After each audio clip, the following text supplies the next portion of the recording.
Saludos, apreciados estudiantes. El Señor les bendiga, el Señor les guarde.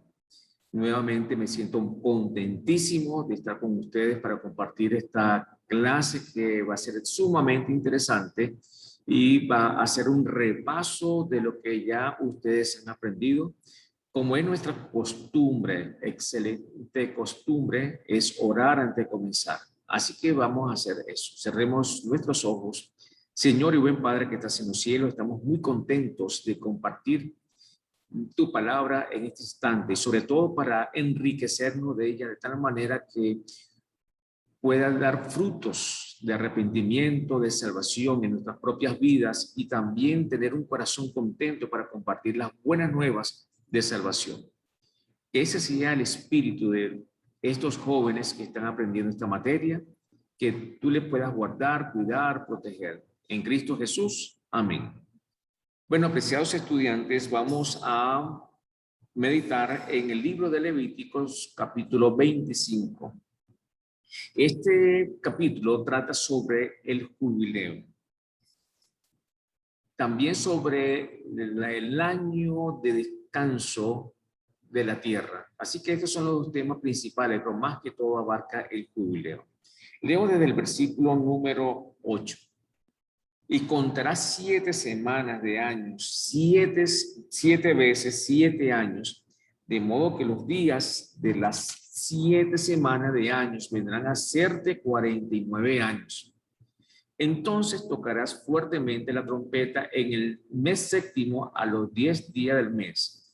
El día de la expiación haréis tocar la trompeta por toda vuestra tierra. Y santificaréis el año 50 y pregonaréis libertad en la tierra a todos sus moradores. Ese año os será de jubileo y volveréis cada uno a vuestra posesión y cada cual volverá a su familia.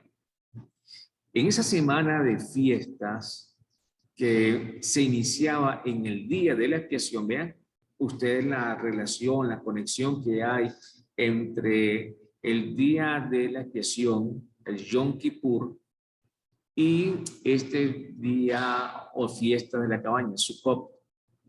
Así que en ese año o en ese día particular de ese año, entonces todas las posesiones que eran vendidas volvían a su dueño original. También pueden ustedes notar que es un tiempo de santidad, es una celebración que tenía que promulgarse por toda la tierra, tocar trompeta por todo lugar, porque eran buenas noticias, eran buenas nuevas. Las personas volvían otra vez a su tierra. La tierra volvían a su posesión, a su amo, a su dueño original, aunque fuese vendida, aunque fuese traspasada, etcétera, etcétera. ¿Qué nos enseña esto? Esto nos enseña de un momento espectacular que Dios tiene para nosotros. Ellos tenían que cortar ramas de árboles frutales, árboles frondosos, para recordar el tiempo que estuvieron allí en cabañas, en peregrinación por el desierto. Pero más que eso, es remontarnos allá a aquella tierra que Dios tiene para nosotros, una morada eterna segura. Pero aquí hay una cuestión que yo quisiera que me pensaran, una lectura que aparece en la traducción Reina Valera del año 60, me refiero al versículo 60. Dice, contará 7 semanas de años. La traducción literal serían 7 sábados de años. 7 sábados de años. Y el énfasis de este capítulo entonces tiene que ver con el reposo que Dios da. Esos 6 años que no, pues que yo solamente hice alusión, que son los versículos del 1 al 7, ese año de reposo, 6 años se iba a trabajar la tierra y el séptimo se iba a reposar, no se iba a trabajar, etcétera. Iba a estar la tierra libre de arado, libre, o sea, para que creciera el monte, lo que sea. Es el énfasis de ese día que Dios tiene para nosotros, el día sábado. Es un recordatorio, es la referencia, es la repetición, es el resaltar la santidad de ese día y también los tipos, las cosas que representan para proyectar a nuestro Señor Jesús como la realidad sustancial, concreta, definitiva del descanso del ser humano. Entonces, pueden ustedes ver cómo la Biblia enfatiza vez tras vez sobre el día de reposo y sus diferentes aplicaciones en el tiempo. Así que cuando nosotros le damos una lectura al idioma original, entonces esas cosas las vamos a descubrir. ¿Ok? Bueno, este devocional sirvió para recordarnos sobre esa festividad que se va a llevar en el reino de los cielos cuando los santos toquen las trompetas y nos reciban a nosotros.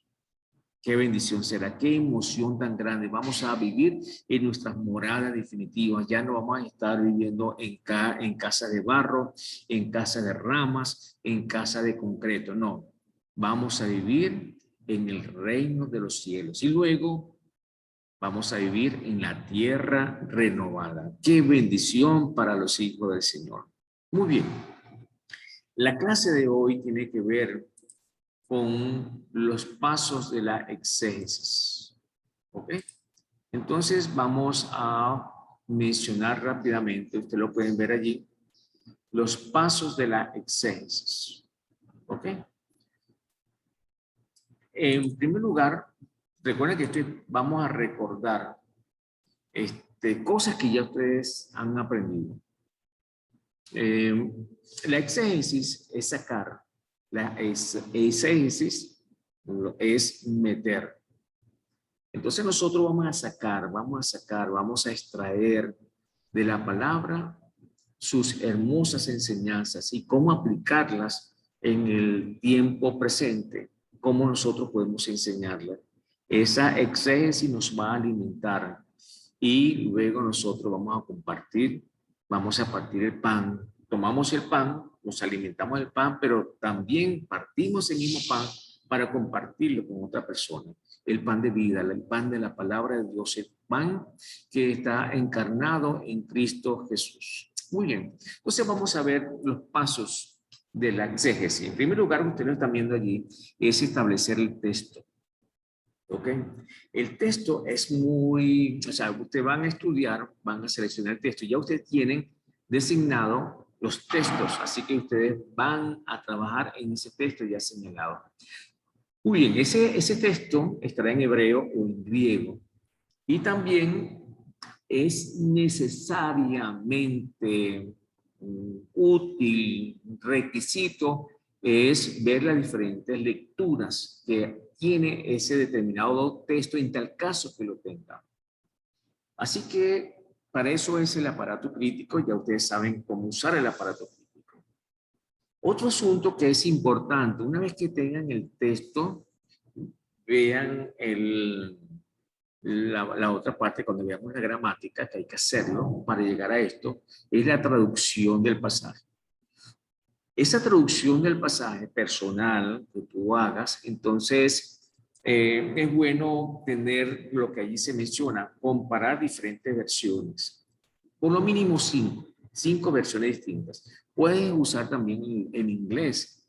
En inglés la King James y otras Biblias que son muy buenas.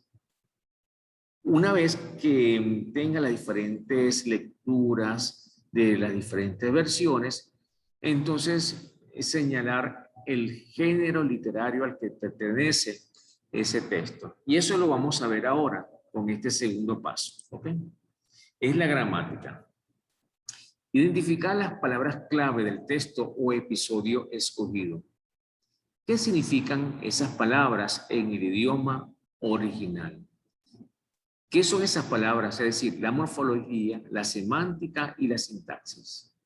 La morfología es determinar las categorías o clases de palabra. Por ejemplo, si es un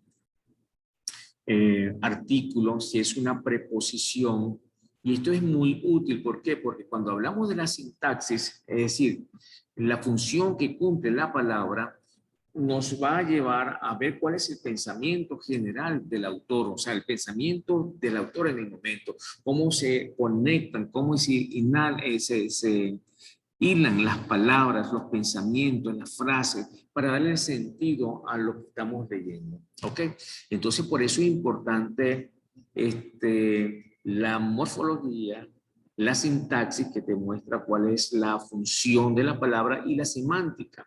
Es decir, la semántica tiene que ver con el significado y el uso a través de la historia de la palabra. Entonces, son tres cosas muy importantes. Yo les voy a pedir, ya ustedes lo tienen allí en esa hojita a manera de formato, donde ustedes van a hacer los análisis morfosintácticos. Y por supuesto, cuando dice traducción, me refiero entonces a la semántica.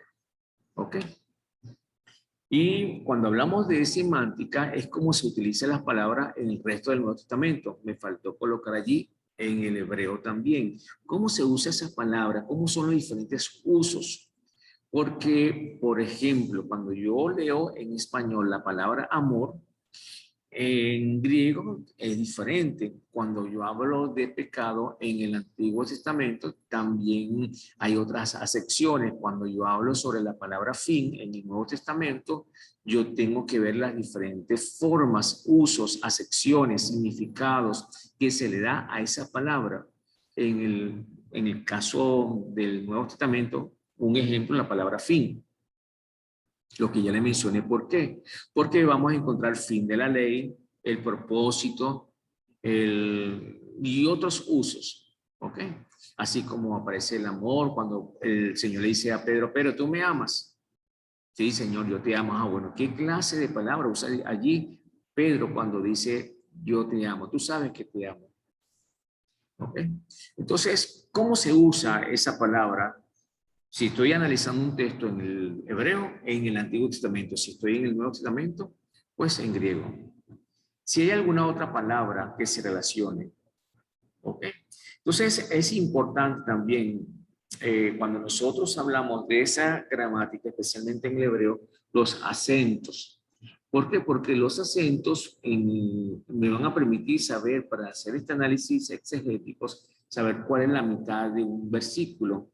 ¿Ok? ¿Dónde queda? Y eso es muy importante. Y recuerden que los acentos, en este caso el METEC, es señalar cuál es esa mitad independientemente del si es corta o grande, pues la mitad puede estar cerca del final del versículo. Ok, pero es importante en el hebreo determinar esos tipos de acentos, particularmente ese. Ok, determinar la relación que hay entre los párrafos y las frases. Ok, el sentido de las palabras, como ya les mencioné. Ok, el uso que se le da, por ejemplo, en la clase pasada yo le mencioné sobre la palabra sars en griego, carne. Ok, ¿qué uso se le da? Yo puedo aplicar cualquier tipo de ese significado o uso a nuestro Señor Jesús. Pero yo tengo que ver el contexto. Entonces esta es la otra parte que viene del paso, del tercer paso. Ver el contexto. Estructura el libro, capítulo y versículo si lo tiene. Algunas veces los versículos están mal cortados, disculpen, mal cortados, es decir, pero por lo general no es así. Pero hay versículos que están mal cortados, ya le estoy mencionando, por ejemplo, que estoy recordando ahora rápidamente, en Apocalipsis capítulo 20, sobre la segunda resurrección, ¿ok? En Apocalipsis capítulo 12 y capítulo 13 también. Bueno, al fin y al cabo, hay que determinar la estructura del libro. ¿Cómo se ve? A través del contexto. Ese contexto, recuerden que puede ser inmediato, que son las partes que están muy cerquitas allí del texto que estoy estudiando. ¿Qué me dice esos demás textos? Entonces, por eso tengo que ver la estructura del libro, el capítulo, del versículo. Y luego el contexto remoto. tiene que ver también con el mismo libro y otros libros de la Biblia. Y por último, el mensaje general que tiene la Biblia en cuanto a ese texto o lo que se está enseñando en ese texto. ¿Ok? Muy bien. Viene otro paso, es la historia. Entonces, hablando de historia, tenemos que ver quién es el autor, sus características, el destinatario, el contexto histórico, ¿verdad? Donde está allí, la geografía, el lugar, etcétera, etcétera. Todo tiene que ver con la historia. Las circunstancias en que se escribió el pasaje, la razón, la causa, el por qué se escribió. Eso tiene que ver con la historia y, por supuesto, nos conecta con el contexto. Y por último, entonces, la teología y aplicación. La teología y la aplicación es ver, en primer lugar, qué enseña la Biblia en cuanto a eso. Entonces yo tengo que recurrir nuevamente al contexto. Y número dos, ¿cómo lo aplico? Entonces, estos son los pasos fundamentales, básicos, de una manera muy sencilla que le estoy explicando sobre la exégesis. ¿Ok? Así que repasen, por favor, muchachos. Ahora, viendo los ejercicios, ¿dónde yo consigo, por ejemplo, el análisis de una palabra en hebreo? ¿Ok? ¿Dónde lo consigo? Bueno, entonces, como yo tengo que hacer la exégesis, yo tengo que usar herramientas. Muy bien, entonces en la tarea ustedes busquen cualquier tipo de herramientas. Ya en la hoja dice abajo, ¿verdad? ¿Qué herramientas usó? Entonces estoy mencionando, o estoy señalando 5, le estoy pidiendo 5. Ahora, usted puede colocar otras herramientas. Además, usted puede colocar diccionarios, comentarios, gramáticas, qué aplicación usó, ¿ok? Aunque yo no le he explicado nada de eso, pero ustedes vayan trabajando de tal manera que cuando ya lleguemos a ese punto, que es el próximo corte, entonces ya ustedes ya saben perfectamente esto y vamos a trabajar con las exégesis, ¿ok? Entonces la tarea de este corte es hacer un análisis gramatical de un texto en el Antiguo Testamento y otro en el Nuevo Testamento. Muy bien, Dios me le bendiga, Dios me le guarde, el Señor sea con ustedes. Así que adelante con esta aventura de estudio de la palabra. Que el Señor les guarde y puedan ser instrumentos poderosos para predicar la palabra del Señor.